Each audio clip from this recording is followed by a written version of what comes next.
Good afternoon, and welcome to Georgia State University. My name is Jackie Lund, and I am the interim chair of the Kinesiology and Health Department.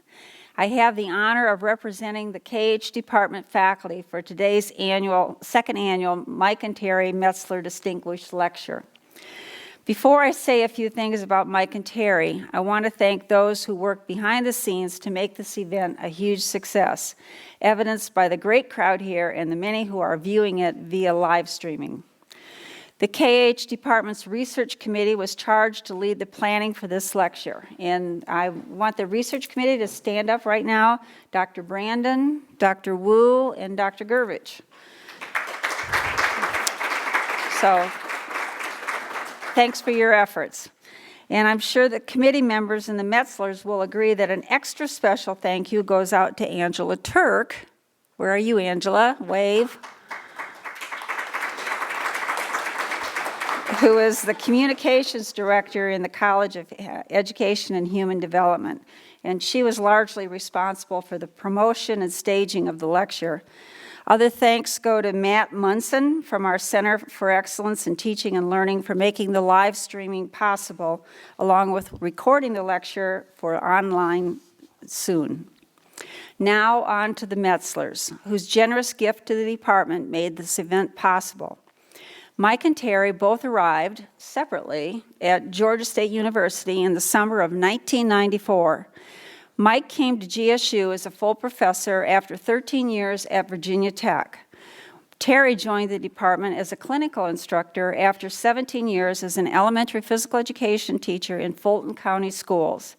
But she was not new to Georgia State. She received her bachelor's degree here in 1977. We're not doing the math here, so we aren't saying how old she is, and her MED here in 1991, and worked as a part-time instructor before being hired full-time in 1994. Teaming up with current faculty and being joined over the years by Bonnie Blankenship, Deborah Shapiro, Rachel Gervich, Shannon Williams, and Babs Green, the HPE programs witnessed a period of steady growth, along with innovative curricular practices and nationally recognized program assessment research. In 2003, Mike was appointed as an associate dean in the College of Education. For about 15 months, Mike served simultaneously as associate dean and chair of the KH department. And he has the nerve to joke about me coming back as an interim chair.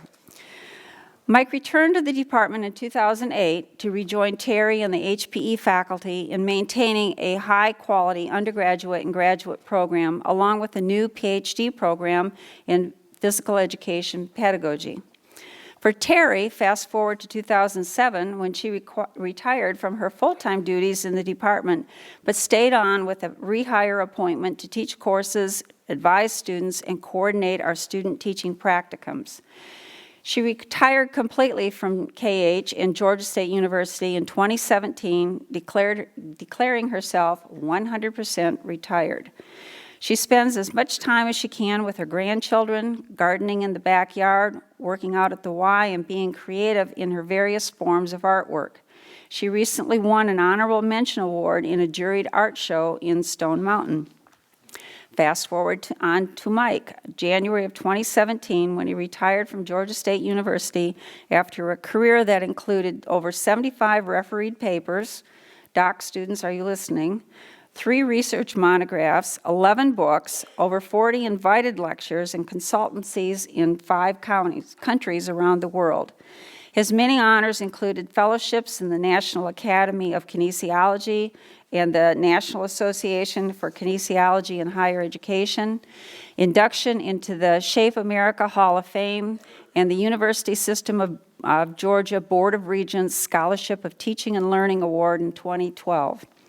The interest and activities leading to that last award were precursors to part of his post-retirement life.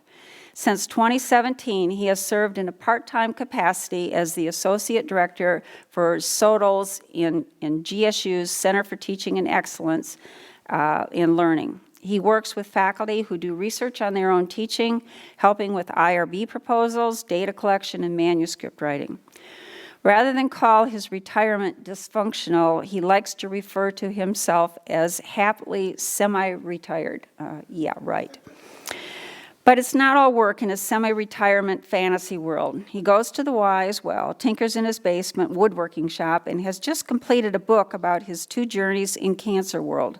The first as a patient and the second as a 10-year survivor. It will be released on May of 2020.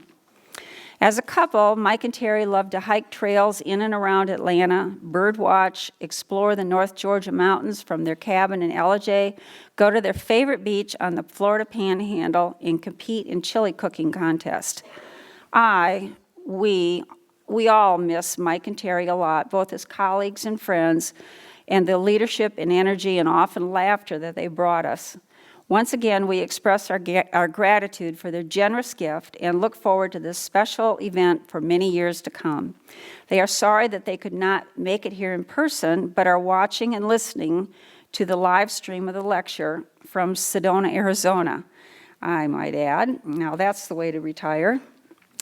So our plan was to have Sarah Lee introduce the 2019 Mike and Terry Metzler Award lecturer, but unfortunately Sarah has experienced a couple of little glitches that sometimes happen on our road, and so I am going to do the introduction as well. So I am not Sarah Lee, I am Dr. Lund. It's my pleasure to introduce a fantastic person, Dr. Howell Wechsler. For over 15 years, Howell used his leadership, visionary mindset, and expertise in school and adolescent health to make a significant impact on schools and the lives of children in the U.S. He began his career in public health during his service as a Peace Corps volunteer in Zaire, now known as the Democratic Republic of the Congo. Howell spent 18 years at CDC, 9 of which he served as the director of the Division of Adolescent and School Health. His work at the CDC produced a wealth of data and evidence about child and youth health and risk factors, which has contributed to health promotion programs in the schools, as well as both national and state policies on issues such as sexual health, nutrition, social and emotional health, and violence prevention. Howell's departure from CDC was tough for so many of his colleagues because his leadership and charisma were greatly missed. However, he was on to new challenges at the Alliance for a Healthier Generation, where he served as the CEO. In this capacity, he oversaw one of the nation's largest and most influential school and after-school health promotion programs and negotiated corporate social responsibility commitments with some of the largest food and beverage companies in the world. Recently, FHI 360 was fortunate to have Dr. Wechsler join them. Dr. Wechsler now leads FHI's 360's work to improve lives of people in communities across the United States that face the greatest barriers and have the greatest needs. FHI 360's work focuses on 3 main drivers of success and well-being: health, education, and employment. Dr. Wechsler is responsible for a range of programs that use proven and innovative strategies and services for positive social change, including social marketing and communication, community-level systems change, and technical assistance, policy analysis, curriculum development, and program evaluation to address critical challenges such as reducing childhood obesity, increasing HIV prevention and treatment, improving early childhood education, increasing college and career readiness, supporting children and young persons with disabilities, and building skills through workforce development. He also oversees Design Lab, which is FHI's 360's full-service design studio. Wechsler earned his doctoral degree in health education from Teachers College at Columbia University, a master's degree in public health from Columbia University, and a bachelor's degree in journalism from Northwestern University. That journalism degree impacted many people and colleagues. For example, his incredible editorial skills made a lot of people stronger writers. And a lot of times his colleagues think, what would Howell do?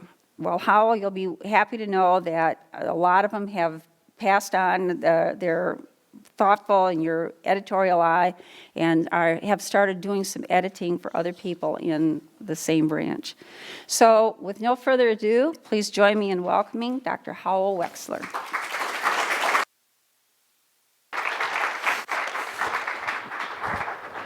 Thank you, Dr. Lund, and good afternoon. I've got to start with just amazing praise for Mike and Terry Metzler. What an incredible example they've set. They have already contributed through their life's work an incredible legacy to this department, this institution, and to the field of youth physical activity. And then to add the support for this lecture and ongoing support for this work is absolutely amazing. I'm so sorry that they're not here, but I'm glad they're watching on the live stream. And I have a very private and direct message specifically for Mike. I have some advice for him in retirement. And this may be a little hard for the rest of you to understand, but I think Mike will get it. Mike, remember that the only time is now. Around and around, here comes sunshine, just a little light, let it grow. Now about your legacy at Georgia State University. All right. All the years combined, Mike, they melt into a dream. Don't tell me this town ain't got no heart when I can hear it beat out loud. You are sitting on top of the world in the promised land beyond Terrapin Station in an unbroken chain. What a long, strange trip it's been. I promise no more inside jokes, but Mike is our most beloved deadhead that you'll ever find. And if you don't know what deadhead means, just Google it and you'll figure it out. I want to salute and thank and say hi to my wife who's watching live stream in New York. She is a double Panther, 2 degrees from this great institution. I want to thank Catherine and Aziza from FHI 360's Design Lab who developed the graphic design for the slides that you'll see. And I think their slides would make the great Stan Lee very, very proud. Excelsior. Thank you to everyone at GSU for making me feel so welcome. I want to explain how I landed on the fact that even though I could talk about many, many things, I've worked across a wide variety of issues on youth physical activity, chronic disease prevention, child and adolescent health, nutrition, HIV prevention.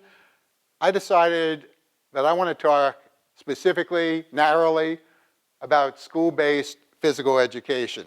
Well, one reason is obvious. It's in the title of this lecture. Mike and Terry Metzler, just legendary practitioners, scholars, and champions of physical education. Seemed pretty appropriate to me that I would talk specifically about physical education. But in my work on childhood obesity in the past few years, I found, even though early in my career, I'd say 70, 80% of my time was spent on nutrition, I've reversed that over the last few years. And part of the reason is, if you look at the hard data on nutrition, I know it may seem hard to believe, we've actually seen some modest improvements in child dietary intake. And we've seen pretty substantial intake improvement in the quality of the nutritional quality of school meals. Now, don't get too excited about that. We've basically gone from an F to a C minus. So there's still an incredible amount of work to do. But if you look at youth physical activity data, despite all the attention that's been focused on child obesity, we see absolutely no progress. And it is incredibly frustrating to me. And then there was an incident in my career that happened about 5 or 6 years ago that crystallized the fact that I really want to drive home the focus on physical activity. I was on an advisory board for one of the nation's largest and most influential foundations. They won't be named here, but anyone who works in this field can figure out who it was. They were developing a policy agenda for what should the field really encourage state and local organizations and agencies to adopt as policies to prevent child obesity. And they decided, they had a list of about 10 to 12 policy areas, and they made the specific decision that they would not include on that list anything related to physical education. Why? Because they felt that it was hopeless, that there was no way we could drive change, and schools are beyond that now. We're not going to get more time, we're not going to get better quality of physical education. They called it a lost cause. Well, as one of America's greatest fictional senators, Jefferson Smith, once said, lost causes are the only ones worth fighting for. Well, I and several other people on this advisory panel just raised holy hell for about 2 years running, drove them crazy with our pesky questioning, and finally they relented and they added physical education back to the list of their policy agenda. So that's why I'm focusing so much now on physical activity and in particular physical education. I know that most of the folks in this department are not PE majors. Well, let's find out. Who in this room, if physical education is the primary focus of your career, either as faculty or a student or you're a practitioner, please stand now. If you're all about physical education. Fantastic. Please stay standing. All right, if you are studying, say, physical therapy and you want your clients to be physically literate, please stand now. Great. If you have children who are in school, please stand now. If you have grandchildren or nephews or nieces or cousins who are in school, please stand now. If you care about the health and well-being of children, please stand now. Well, all right, this lecture is relevant for everyone. Everyone must care about physical education. You may be seated. Thank you so much for your participation. So obviously, you've chosen to attend this lecture. You saw the topic before you decided to come here. You must care about this issue. And it may seem unnecessary for me to tell you about how important physical education is. In fact, you might say that I'm just preaching to the choir. Well, you know what? I do expect you to be supportive. You are the choir. But sometimes choirs need to change their tunes. They need to adjust their harmonies. They need to strengthen their performance. Sometimes you gotta preach to the choir to strengthen the choir, and that's what I'm gonna do here this afternoon. But let me give you a big disclaimer first of all. I have nothing, no way related to Mike and Terry Metzler, to Jackie Lund. I am not a physical educator. I'm a health educator. I don't even play a physical educator on television. But for decades now, I've been involved in this cause of physical education, and I've been considered by many a friend of the field. I've been involved in data collection about physical education, data analysis, development of advocacy materials, and I've been a champion of physical education. I want to just stroll through memory lane, show you some of the projects I've been involved in. At CDC, we were the main place, my division, collecting data on youth physical activity and what was going on in schools. So that's the Youth Risk Behavior Survey. That tells us what high school students are doing related to physical activity and participation in physical education. Then we had two systems, school health policies and practices and profiles, where we collected the main data available in this country about what school policies and practices were in place in schools across the country related to physical education. I was involved and helped lead the development of many tools for schools that have really changed the field and made it a lot easier to advocate for school-based physical education. So I was one of the main authors of the School Health Guidelines to promote healthy eating and physical activity, which lays out the evidence-based best practices for the field. I led the development of the School Health Index. How many of you have heard of the School Health Index? That's amazing, because it was just a glint in our eyes at one point. The School Health Index is the primary tool that schools use to assess whether their policies and practices are matching what the other document laid out as the evidence-based best practices. And then we developed the PCAT, the Physical Education Curriculum Analysis Tool. How many of you are familiar with that? That is now the primary tool that schools, and primarily school districts, use to assess whether their physical education curriculum are state-of-the-art, evidence-based, and in compliance with national physical education standards. Then I was involved in a number of amazing reports. Active Youth is a great book that we did with Human Kinetics, in which it included about 20 different case studies. Because you always scratch your head. We know most schools now, they don't do daily physical education, right? And very few schools do it in a terrific way. That book highlighted 20 different studies of where schools were still implementing a whole lot of physical education, doing it in a terrific way, and it identified what were the key ingredients. Why were those schools still able to do it and other schools weren't?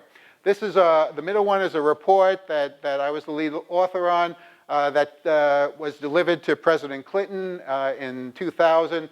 and I wrote it on behalf of the Secretary of Health and Human Services and the Secretary of Education, and it really emphasized the importance of physical education. And unfortunately, his term was coming to an end, so he couldn't implement any of the concepts in that. And then this one has been used a lot. This is a literature review on the association between school-based physical activity, including physical education, and academic performance. And that was one of the first places where we really laid out the case, and I'll share some of that data with you in a little bit. Then I moved over to the Alliance for a Healthier Generation, where after Shape America, we were one of the largest trainers of physical education teachers in the country. We developed the model wellness policy that guides school district wellness policies around nutrition and physical education.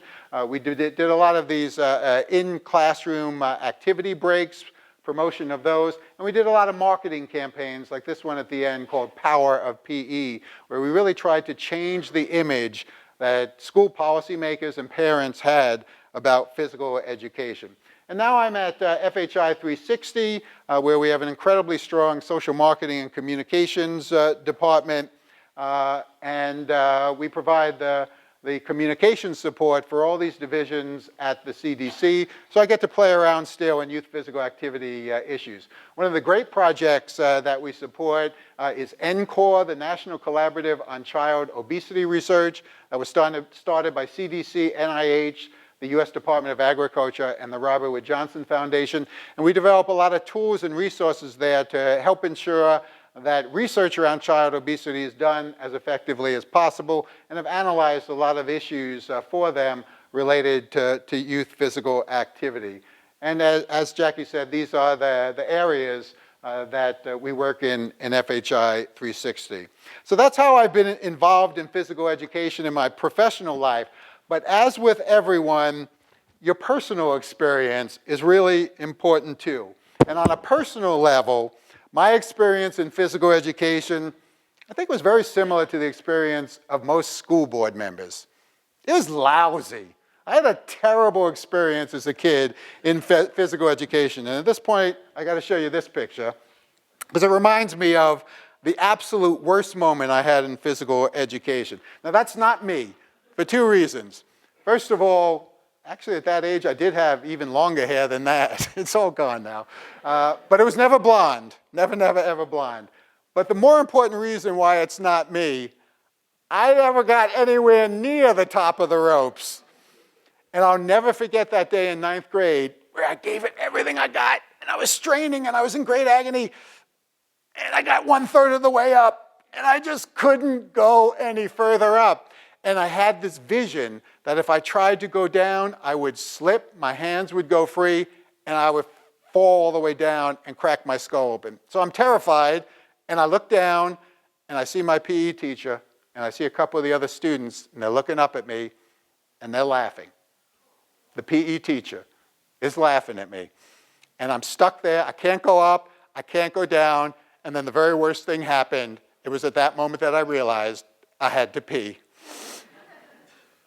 That was a tough moment, but for me, that crystallized what physical education was like. But then I grew up and became a parent about 30 years, 25, 30 years later, and the next experience I had was incredibly positive, because we had an elementary school in a county nearby here that starts with a D, and this teacher was amazing. He had so much energy and enthusiasm, and he loved the kids. And he greeted the kids every morning by then. He knew every kid in the whole school. And he knew what they liked to do and what they didn't like to do.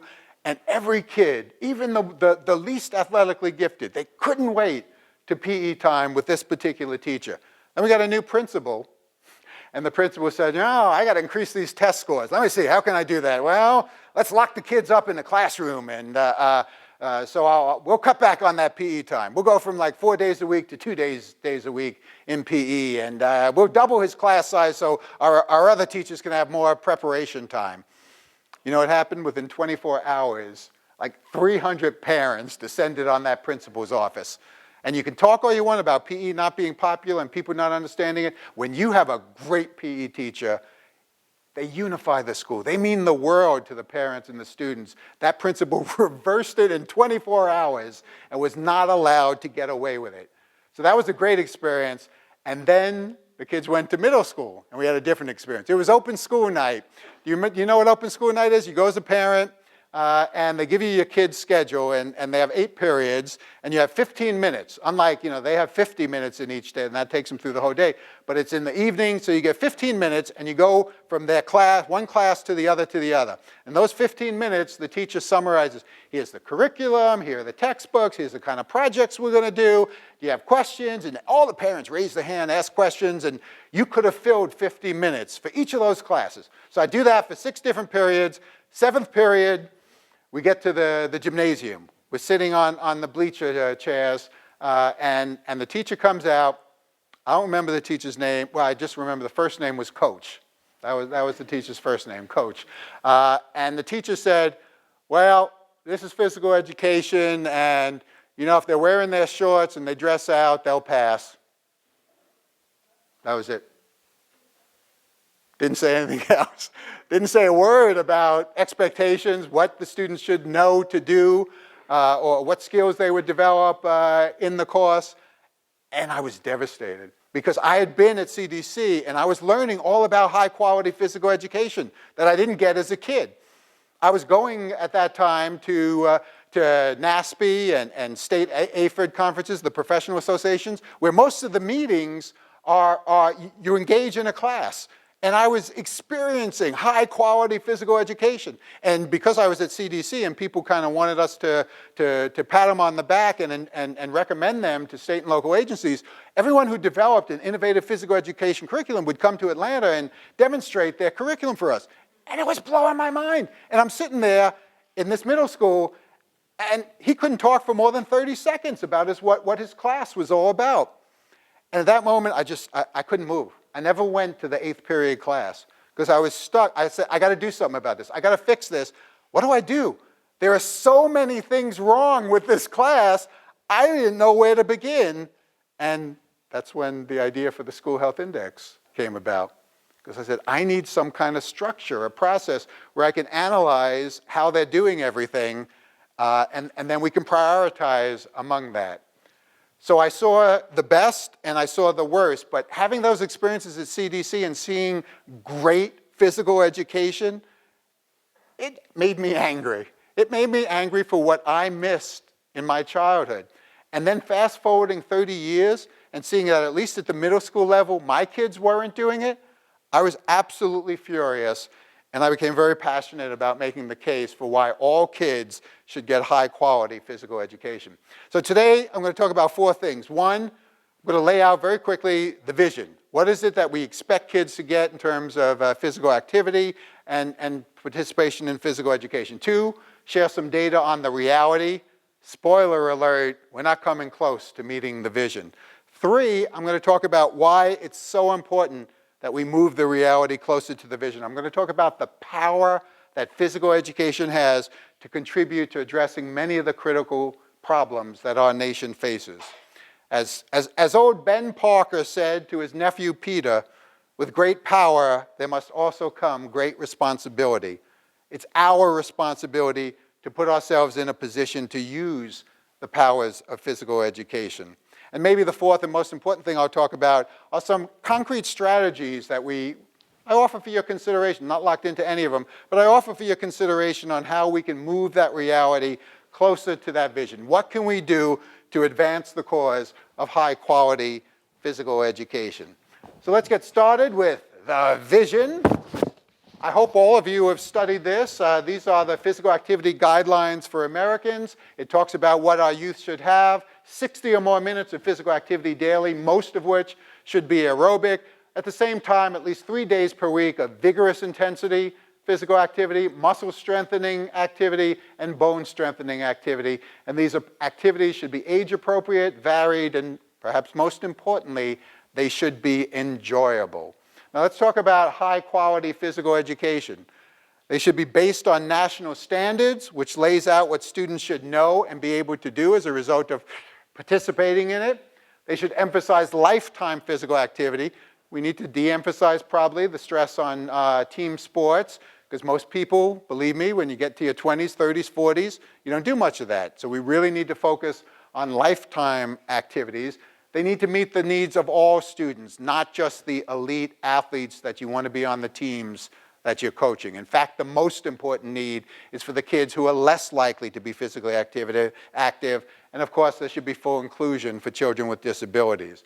We need to keep students active most of the time. The standard is around, on average, 50% of class time engaged in moderate to vigorous physical activity, at the same time teaching them the motor skills that are absolutely essential and that they need in order to feel competent to be physically active. And once again, it's incredibly important that it be enjoyable. There's some key components for high quality physical education. We need to have enough time with the students. We need teachers who are actually qualified. In most elementary schools across the country, we have physical education taught by people who are not trained to be physical educators. And it's really hard to teach a class in physical education, and that's totally inappropriate. We need adequate facilities and supplies, reasonable class sizes, a written curriculum, and some intelligent and appropriate assessment techniques for the students. So think about this. Put aside the time factor, because that's really hard. But I want you in particular to think about this. Physical education classes that are enjoyable, kids are active, they're good particularly for the kids who are not physically gifted. They focus on lifetime physical activity, and they're standards driven. I want you to think for a moment, across the United States, what percent of physical education classes do you think are like that? If you think it's 100%, please rise. If you think it's 0%, please rise. I hope you got a number. Okay, there you go. Give him a good grade. If you think it's 80%, please rise. You got to have a number. If you think it's 20%, please rise. We don't really know. We don't have the data. So it's just what we're guessing. If you think it's around 50%, please rise. Okay, really scattered all over the place. I wish as a scientist, you may be seated. As a scientist, I wish I could tell you, I know the answer to that. We don't know. I think it's a lot higher than it used to be, but my guess is that it would probably be the minority of schools all across the country. But physical education alone isn't good enough. We need to create really a village that can support active lifestyle for youth. And so what we talk about now and have for the last 10 or 12 years is a comprehensive school physical activity program. How many of you are familiar with that term? Good. This recognizes at the foundation of what we need is physical education. That's the core of it. Everything builds off of that. But we also need to focus on physical activity before and after school. If we want to get that 60-minute, if we want to get that 60 minutes, if we want to get 60 minutes of physical activity for our youth, we know that we got to have schools doing much of it. There we are. So we need physical activity before and after school. Ooh, there's a spelling error there. How about that? We need physical activity during school. We talk a lot about classroom activity breaks. There's recess for little kids, but there's also classroom activity breaks. We're in the middle of a lesson. We know that kids need some energy, and so we get them up and moving. We also need to engage the family. We need community engagement because our physical educators need to link kids to opportunities for physical activity in the community outside of school, and we need to get staff involved and active themselves because we care about their health and well-being, and we also need them to be great role models. So that's the new image now. That's what we think of as being the way to go about in doing this. Here's some more details on what we're looking for in that. Mike Metzler actually is one of the great scholars. He's done one of the few, if only, evaluations of a comprehensive school physical activity program, and he found that it increased student knowledge, it increased student fitness, and it got most of the students in the school in line with the 60 minutes of physical activity a day. So that's the vision. We good with the vision? That's where we want to be. Let's look at the reality now. Not as good. This is data from CDC's Youth Risk Behavior Survey. It's the percentage of students meeting that recommendation. They are active for 60 minutes or more every single day of the week. And you can see it's a small minority. It's a little more than 1 out of 4 of our students. This is at the high school level. 3 out of 4 are not meeting the physical activity recommendations. And again, despite all the attention that we focused on child obesity, it hadn't gone up. We're making no progress on this. The other data that we have are also depressing about high school students. 15%, that's like more than 1 out of every 7 students, it was not physically active for more than 60 minutes on any day of the week. They're not reaching it on any day of the week. And guess what? Our last data that we have, it's even worse in Georgia. In Georgia, that's 19% of kids who are not reaching that target on any day of the week. Only about half the kids are meeting the standards for strength exercise, and the number of kids who are spending a ridiculous amount of time playing video or computer games is ridiculously high. So that's pretty upsetting. And so there's this group called the Physical Activity Plan Alliance. They're all the leading organizations in physical activity. And they came together and they give a grade to the United States on youth physical activity. And our grade is D-. And we're not getting any better. So you see why I get frustrated over this issue and our lack of progress. Here's a graphic on trends since the early 1990s. So over close to 3 decades on the percent of high school students in physical education classes. And you can see only half of the students are enrolled at all in physical education. And daily physical education, which was just the norm when Jackie and I were children, everybody went to physical education every day. Now in high school, only about 30% of students are getting physical education on a daily basis. So that's pretty depressing. This is a really cool infographic, and we won't go through all the data here. Suffice it to say that hardly any kids on a grand scheme of things are walking or biking to school. Less than 4% of schools currently require daily physical education, something which a generation ago was the norm. Less than half of the schools provide opportunities to do those classroom physical activity breaks that are so important. Probably the most important thing about this is, if we want to influence the policy process, this is called an infographic, we need to do more images like this. When we talk about our cause, we need to break it down and keep it really, really simple for people. They're not going to read a 36-page petition that you might put together. They will read this kind of thing. This is another look at data around the extent to which schools offer a comprehensive school physical activity program. The percent of secondary schools pretty much across the nation that allow physical activity breaks. It's less than half that do physical activity breaks, less than half do physical activity before the school day. Only 2/3 offer intramural programs. And our best estimate of how many schools have actually implemented that comprehensive program, 3%. And on all of these, Georgia does worse than the median across the nation. So there's a lot of great things going on in Georgia related to physical education and youth physical activity, but there's a heck of a lot of work more that we need to do. And now let's shift to the power, because we really need to change our mindset. We need to understand what we have when we implement high quality physical education and what we bring forward for the nation. We're going to talk about 5 types of power.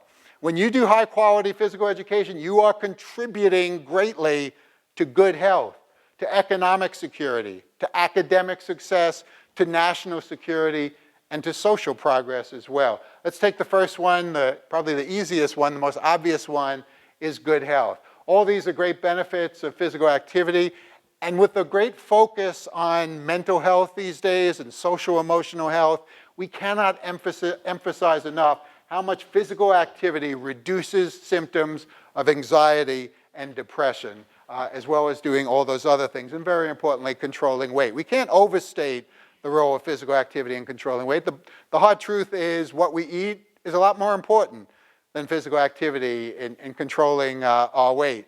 But we're not going to keep weight off. We're not going to stay at a healthy weight. We're not going to deal successfully with the obesity epidemic without dealing with physical activity. It's not as important as diet, but it's still important. and essential. It's important also to emphasize why it's so important. We can't put this off. We can't wait for people to turn 18 and figure it out for themselves. Because once health risk behaviors like physical inactivity are established in childhood, it's really, really hard to change. Furthermore, we know the physiological processes that lead to disease, for example, atherosclerosis, the hardening of the arteries that lead to heart disease and stroke, we know that that process actually starts in childhood and adolescence. There have been studies, autopsy studies of kids who've died, and they see that the process is already starting then.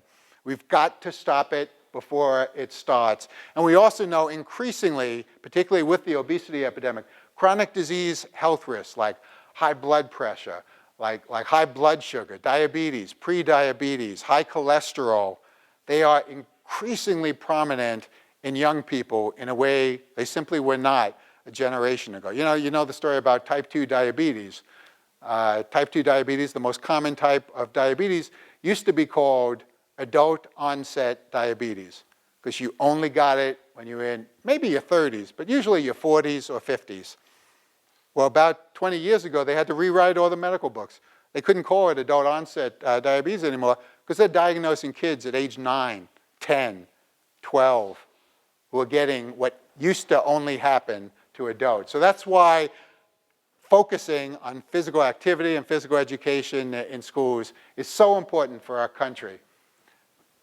We all know the terrible story of the obesity epidemic. This is the data that we have. And I'm going to show you first, this was in the late 1970s, many, many years ago.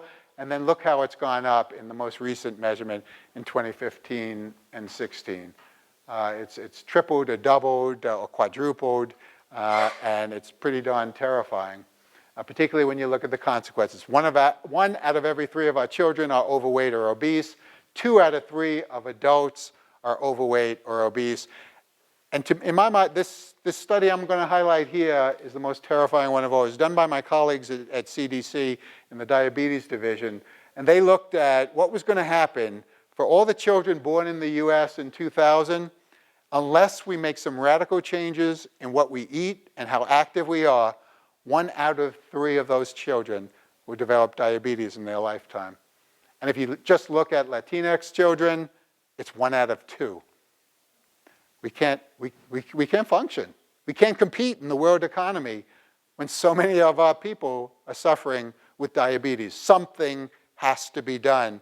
And that's why one of the many, many reasons physical education is so important for this nation. But can physical education really make a difference? Well, in the public health field, there's something called the Task Force on Community Preventive Services. That's the Bible.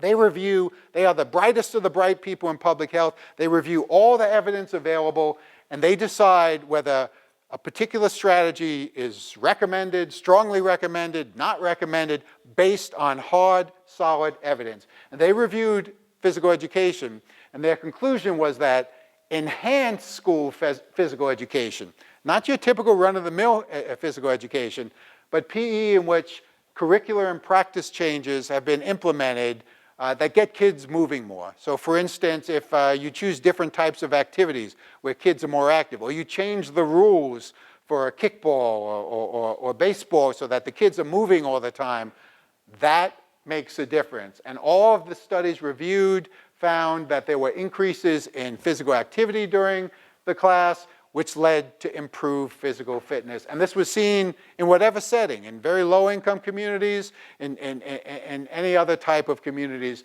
The physical education was shown to be impactful and strongly recommended by the leading arbiters, the leading judges in the field of public health.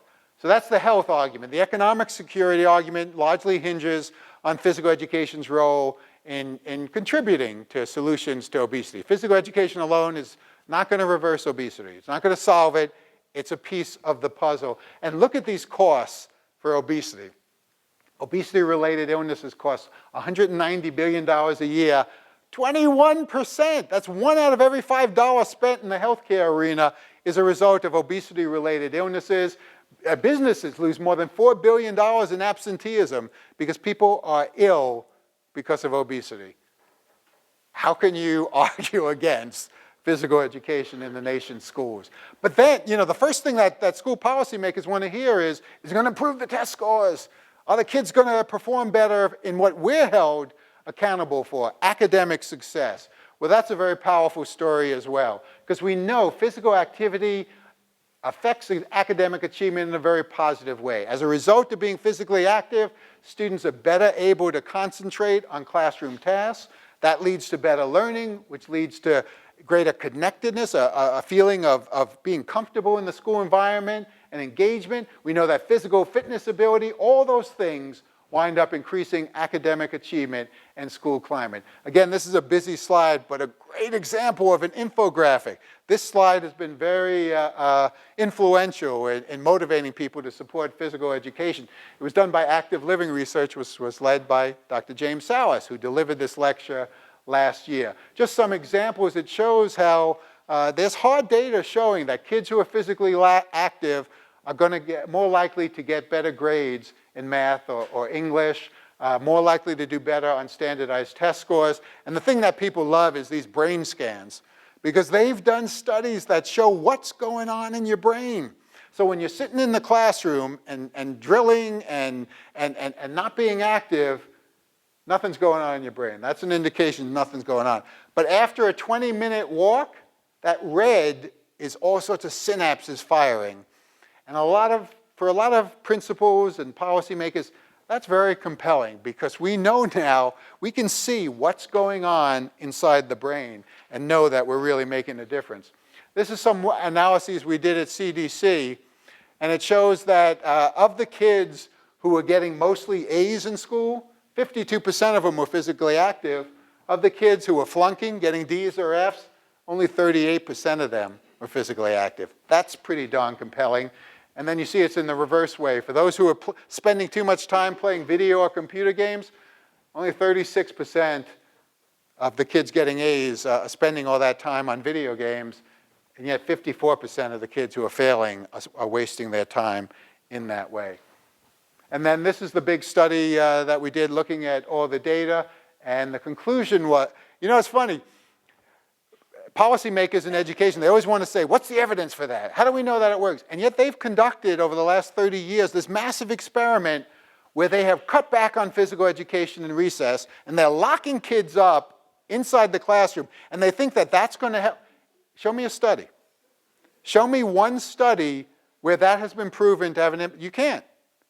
We don't see any kind of study that shows that. So we reviewed all the studies on physical activity in school and academics, and we found that increasing or maintaining time for physical education doesn't hurt academic performance. And in fact, there's substantial evidence that school-based physical activity programs, including PE, can help improve academic achievement and have a positive impact on cognitive skills and academic behaviors, like not causing trouble for the teacher and not fidgeting and concentrating on what they're doing.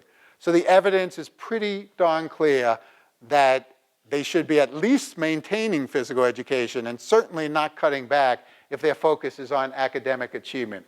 But the second reason why we have to argue for physical education as a boost for academics is not just the results that we see. We need to argue that helping young people stay healthy is part of what school should be about. It's not only that it helps academic performance, that's part of the reason we send kids to school. Why do we send kids to school? So that they can be productive, contributing citizens to the society. How are they going to do that if they're sick with diabetes, staying home from work, and struggling with weight issues because they're not physically active enough and don't know how to be physically active? And don't listen to me, listen to Thomas Jefferson at the founding of the nation said, give about 2 hours every day to exercise. Health must not be sacrificed to learning. A strong body makes the mind strong. How about more recently, President John F. Kennedy? We know what the Greeks knew. Intelligence and skill can only function at the peak of their capacity when the body is healthy and strong. Hardy spirits and tough minds usually inhabit sound bodies. This has been part of our tradition that we've lost. Promoting health was a fundamental part of the mission of schools, and somewhere in the last 30 years, we've lost sight of what really matters. So, when you go to a principal or a school board and say, we really need to protect and grow our physical education program, and they look at you like you're coming forward with a radical idea. No, you're coming forward with a most American idea. This is rooted in the history of American education, and you should be making that case. National security, well, this goes back to the obesity epidemic, but the military is struggling with weight issues and a lack of physical fitness. Obesity is the #1 medical reason why young adults cannot enlist. Obesity also costs them millions and millions of dollars in young people who enlist and can't make it through boot camp because they're not physically able enough. Many as 1/3 of military-age youth are ineligible. And that makes it harder and harder for them to recruit. They have a smaller pool they can recruit from. This is crushing our military. And then the medical costs, because they have to cover for these people when they're in the service. In 2018, 17% of U.S. military servicemen or women had obesity. In the Navy, it's much worse, 22%. And those rates have doubled since 2011. No wonder that some of our leading generals call obesity a national security threat. And hundreds of retired generals and admirals have formed an organization that argues for many things, including supporting school physical education, because they know this is fundamental to our national security. It's not just fun and games, physical education. This is a national security issue. And lastly, social progress. Some of the national standards for physical education address social values and personal responsibility. This is from a recent blog online from a California PE teacher named Nate Babcock. And I thought it was an interesting article. He said, PE is really important because we need to teach students that play is valuable. We shouldn't be apologizing about the importance of play. Play is essential for the development of children and adolescents. It provides a meaningful source of knowledge of yourself and others. It provides space for functional expression of significant human needs. You can see the kinds of language he's using. There are some, you have to gauge your audience, and there are some audiences for whom this argument would be very helpful. It strengthens sympathetic bonds and connections with others. So these are the powers: good health, economic security, academic success, national security, and social progress. But underlying them all is that youth physical activity, provided in large measure by school physical education, is part of the antidote to what's come to be known as toxic stress. I want to introduce you to one of my heroes, Dr. Nadine Burke-Harris. She is a great pediatrician out in California, and she was recently named the Surgeon General for the state of California. If you have a chance to go on Amazon and order this book, please do so. It's the best book I've read in the last 10 years, The Deepest Well. In it, she describes how as a young pediatrician, she discovered this thing called adverse childhood experiences and how profound they impacted the health of the patients, the young patients she was trying to serve. What are adverse childhood experiences? They're things like emotional or physical or sexual abuse, physical or emotional neglect, having someone in your household, your parents or someone in your household who's engaged in substance use, who has mental illness, or who has been incarcerated. It's having your parents be divorced or having your mom treated violently in front of you. These are some of the adverse childhood experiences. And she talks about how she discovered just how meaningful an effect they had on the health of her patients. One thing, she shares this amazing data, they are astonishingly common. 67% in one study of people, adults, had at least one of those terrible childhood experiences. 12.6, like more than 1 out of 8 of them, had more than 4 of those terrible experiences. And by the way, that study was done in a very middle class, highly educated, primarily white population.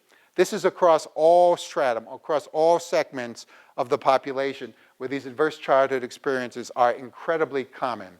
They are in and of themselves risk factors for many of the most common and serious diseases. You'll see which ones soon. But that's an important point to stress.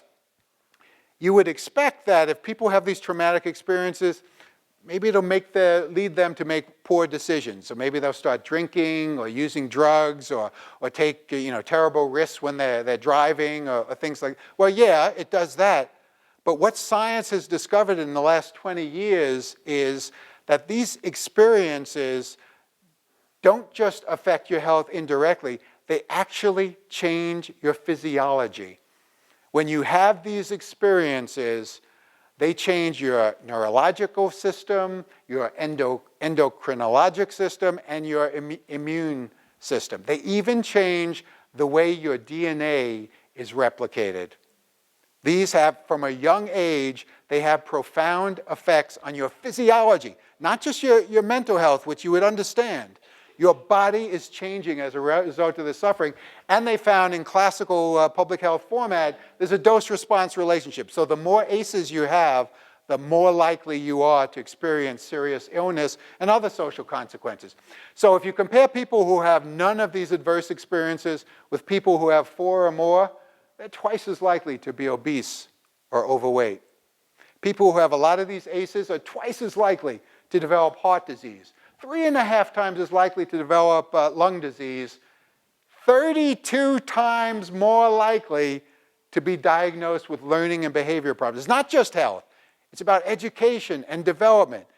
And it's profound. And this is one of the most exciting new areas in science for what we're learning about this. And in fact, one of your professors here, Dr. Shanta Dubey at the School of Public Health, is one of the world's leading experts in this. And she did a study that showed that if you have more ACEs or adverse childhood experiences, you're twice as likely to be hospitalized with autoimmune diseases. This is really profound stuff. And what all this leads to is what they call toxic stress that is so bad for you that it changes the physiology of your body and causes immense harm to you. When you have a high stress experience, you develop a lot of cortisol starts streaming through your body, and when your body is just overwhelmed and flooded by it, it's like a thermostat that can't regulate the heat anymore. She calls it a dysregulated stress response. And there are people who don't drink or smoke or anything like that, where they found that they're at much greater risk for disease and cognitive impairment. And then they look back and they see, oh yeah, when they were kids, they had these terrible experiences and they didn't get any kind of treatment for it. So this is a profoundly important area. But one of the great things about this book is she doesn't just lay out the problem, she lays out the solution. 6-part approaches that need to be taken. Psychotherapy, mental health services, healthy relationships, sleep, physical activity, nutrition, and meditation. Those are the antidotes to toxic stress. Did you see what I included there? Did you see that? Did you see that? Ah, the magic words! Physical activity, this is the area that we're learning is behind so much suffering, health-wise, education-wise, etc. Physical activity is part of the antidote. And these are some of the arguments, the cases that you need to bring forth. So those are the powers of physical education. And now let me lay out for you some of my ideas for strategies for using the power to fulfill the responsibility. Number 1, be part of the whole. You all should be studying about these things. The CSPAP, the Comprehensive School Physical Activity Program, the WISC model, Whole School, Whole Community, Whole Child, and Every Student Succeeds Act, because you're going to be much more successful in advocating for physical education if you're part of broader movements that also support physical education. So in the future, physical educators are going to need to be comprehensive school physical activity program coordinators. You're going to need to be personal trainers. You're going to need to coach teachers on how to get kids up and moving in the classroom. You're going to need to be motivating parents and your fellow staff members to be, you're going to need to be an advocate for new policies, the whole kit and caboodle. So you need to study about this. This needs to be part of every training program for future physical educators. The Whole School, Whole Child, whole school, whole community model is the standard. How many are familiar with this?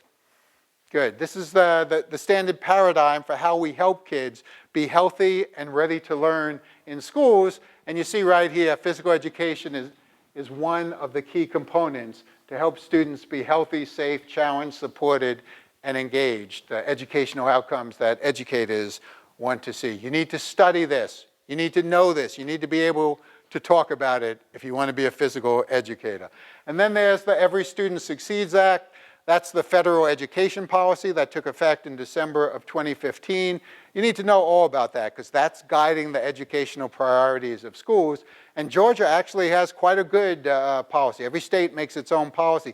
Georgia has a very good one, which puts the whole child at the center and opens the door.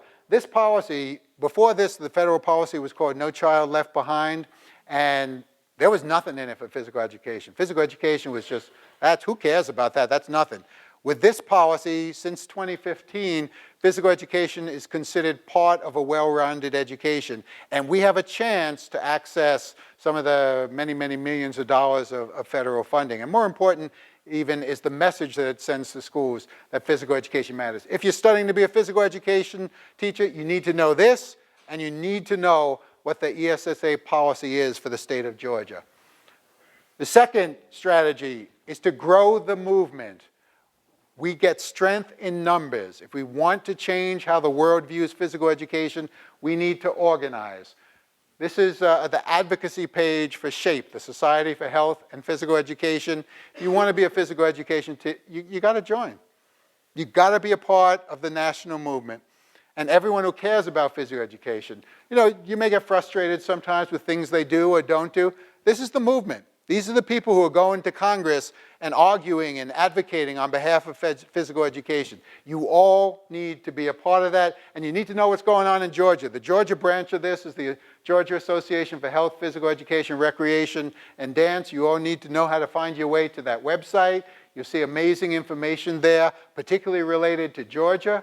There's a lot of great things you can learn about where Georgia is very strong, and there are certain areas Georgia is very strong in relationship to physical education. There are other areas where we need to make a lot more progress. You need to find allies, and this is my favorite organization in the world, Mission Readiness. This is this group of several hundred retired generals and admirals who got together and said, our military is not going to be successful unless we get young kids into shape. When you are a member of the state legislature or school board and you want to cut PE or not support it, but you got a retired general sitting at the table arguing against it, that's a hard case to win. So if you care about physical education, you got to find these guys and work with them because nobody argues a case better than a general or an admiral. And then finally, we got to get these guys involved. And maybe not the whole teams, maybe just one player in each town. Because they have so much influence, and a lot of them, they make tens of millions of dollars a year, and a lot of them do good deeds. They support after-school sports program. That's just lovely. That's really nice. But I can't wait for some of them to wake up and say, we got to do more than that.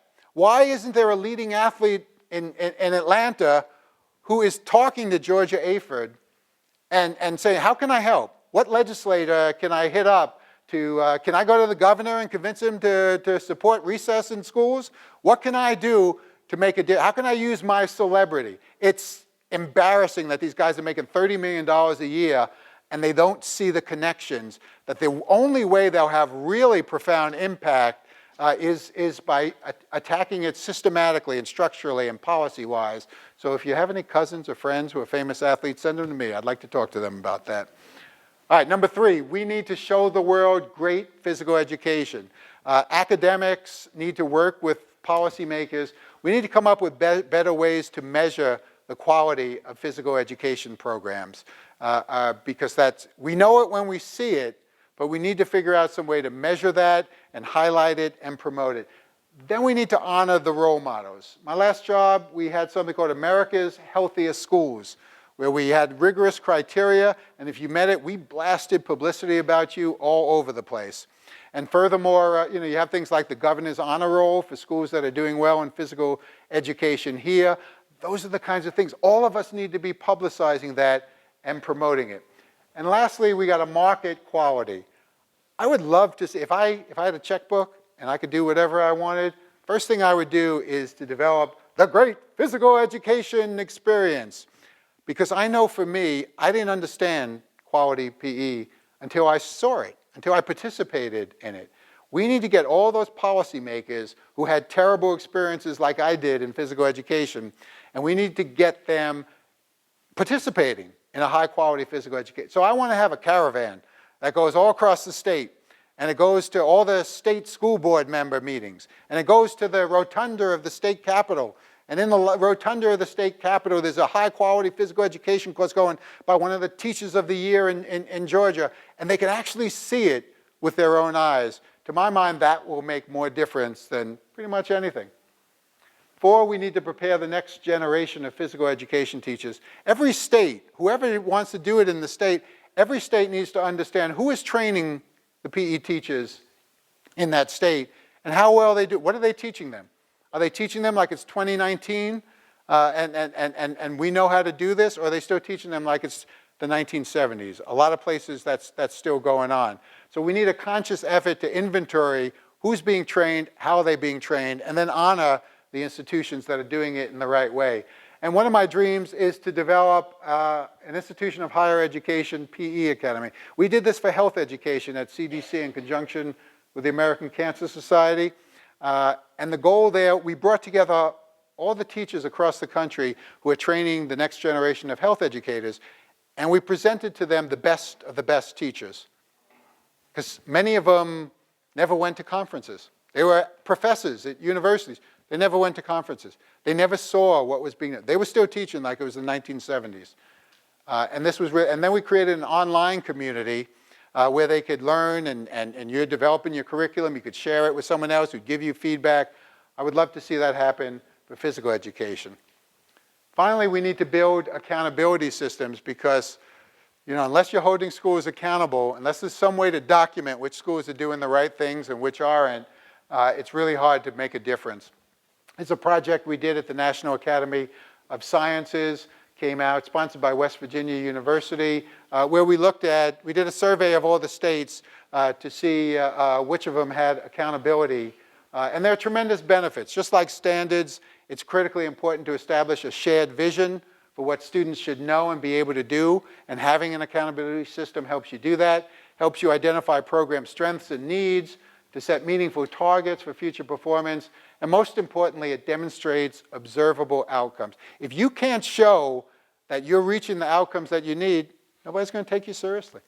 We have to learn to do that in physical education. The granddaddy of them all was in South Carolina in the 1990s. They did this amazing system where they measured kids' performance on behavioral skills and knowledge, motor skills, fitness levels, and even their participation in physical activity outside school. They supported it with staff development. They videotaped class sessions and had teachers review it. It was amazing. Then they put it on the school report card that all schools put online.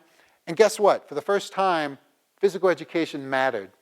Because if I'm a principal and my school has a worse score than the neighboring school, I'm embarrassed now. And so physical education teachers got known and respected. The bad ones left the profession, and that's a good thing. The good ones were rewarded and honored, and we need to do more things like this. Unfortunately, this was much too expensive. We hit the recession in 2008, and they were forced to eliminate it. So we need to find simpler ways to do this. So far, 10 states have accountability systems. Georgia's one of them. Georgia measures fitness outcomes through the FitnessGram, so you should be proud of that. But we still need to do a lot of studying and figuring out what's the best way to do that. And this is a real nice system they have in Ohio. You can see it's a school report card. They have a lot of information about their teachers. And then they have how well are the students doing in wellness and physical education. That goes online. That makes physical education matter more. So there's the 5 general strategy areas. We're in for the closing now, people. I would love to get your feedback on these strategies, hear your ideas for other ways that we can bring the reality closer to the vision. But underlying my call for change is really a change. What we need most is a change in attitudes, whether we're physical education teachers, students studying it, faculty members, or the rest of us, champions of physical education. We have to face the fact that in the power structure of U.S. education, physical education practitioners have been marginalized for a long, long time.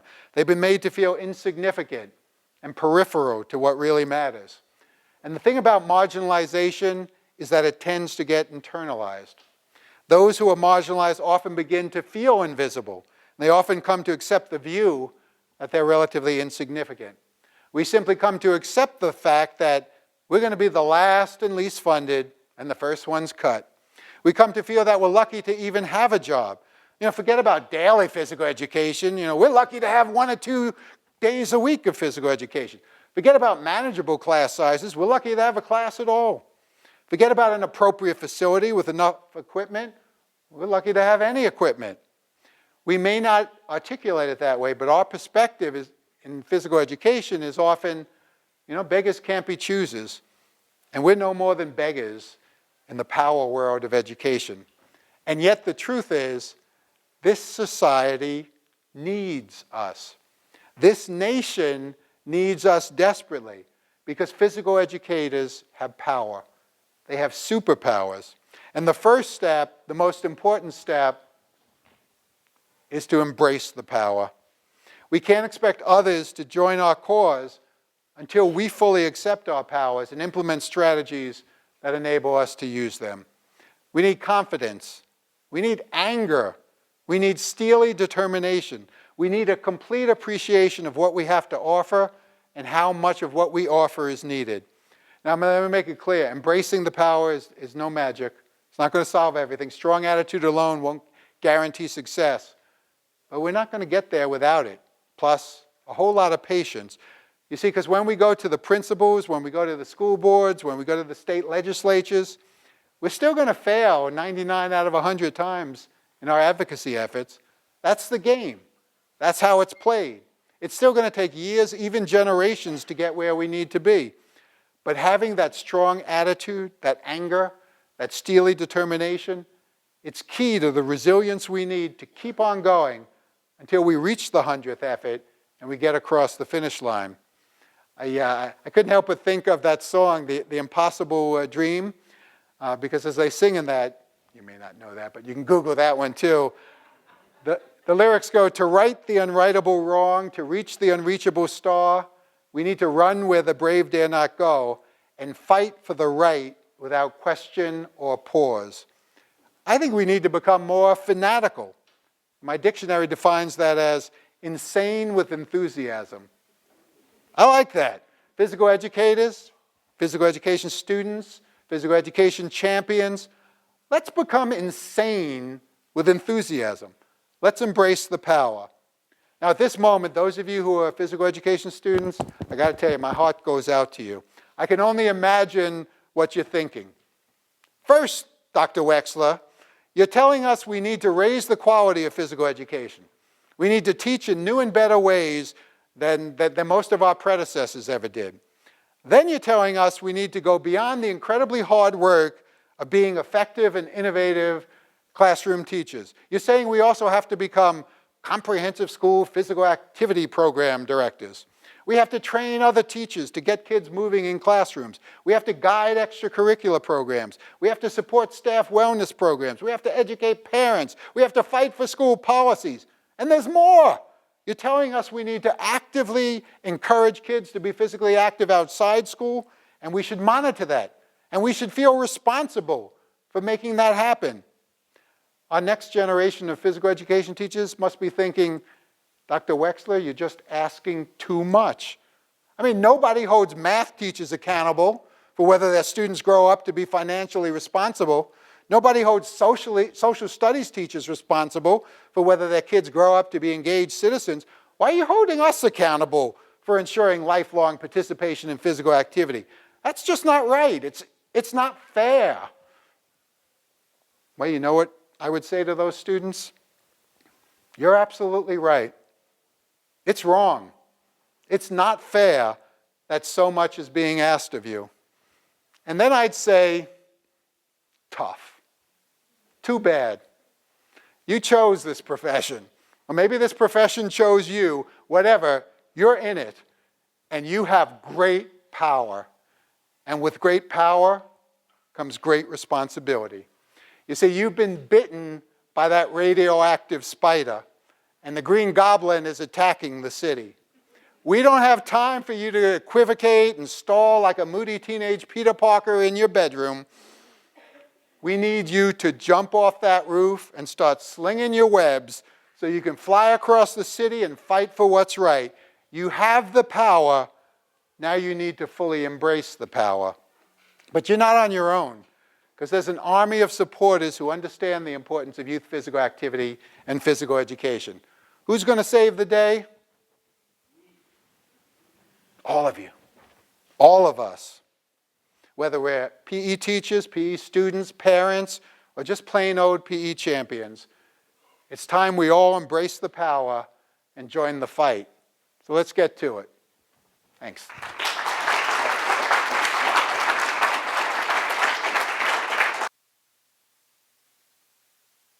Sure. That was awesome.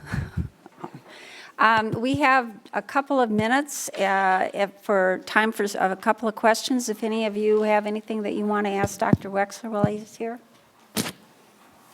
Who's a Spider-Man fan? Yeah. Just a question. Yes, sir.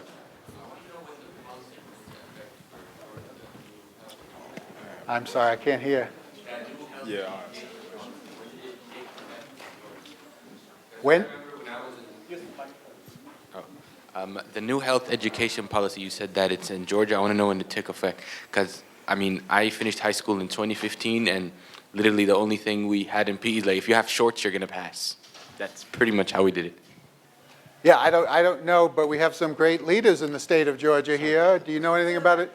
The SHAPE Act for fitness assessment passed in 2009, and Christy Kay and I work in this area. And so the SHAPE Act passed in 2009, where students in physical education will be assessed for fitness. We don't have a formal sort of health and PE quality law, but what we do have is an entire Georgia SHAPE initiative, the leader of which is sitting right here. And many of us are part of the initiative to build quality PE, and we have two of the largest school districts' physical education coordinators sitting right here in the room today who are working on quality PE very vigorously. So there is an effort. There's a lot going on and some great people leading the efforts. We have right here Christy Kay, the leader of Health Empowers, which is an amazing organization, and every state in the nation is jealous of Georgia because you have Health Empowers here doing amazing things for kids in Georgia schools. Hey, so I have currently getting my degree, Master's of Teaching in Health and PE. And I was just wondering, you could speak about some of the transitions a person could make going from being a physical educator to, I guess, more of that health profession. Like, what are some different transitions you can make? Well, you could study public health. My career was spent in public health, and we have, for instance, at the CDC, we have people in my current organization, FHI 360, we have some people who have health and physical education backgrounds as well. So there's really a world of opportunities, and you need to read up, and you need to go to conferences and see what's out there. So if you want to evolve, and there's nothing more honorable or more important than being a school physical educator. But if you want to try other things, there's a lot of opportunities. And I'd start looking into public health and chronic disease prevention efforts. Okay, thank you.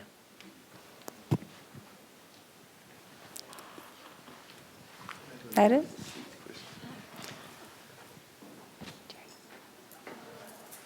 No, I need the plaque.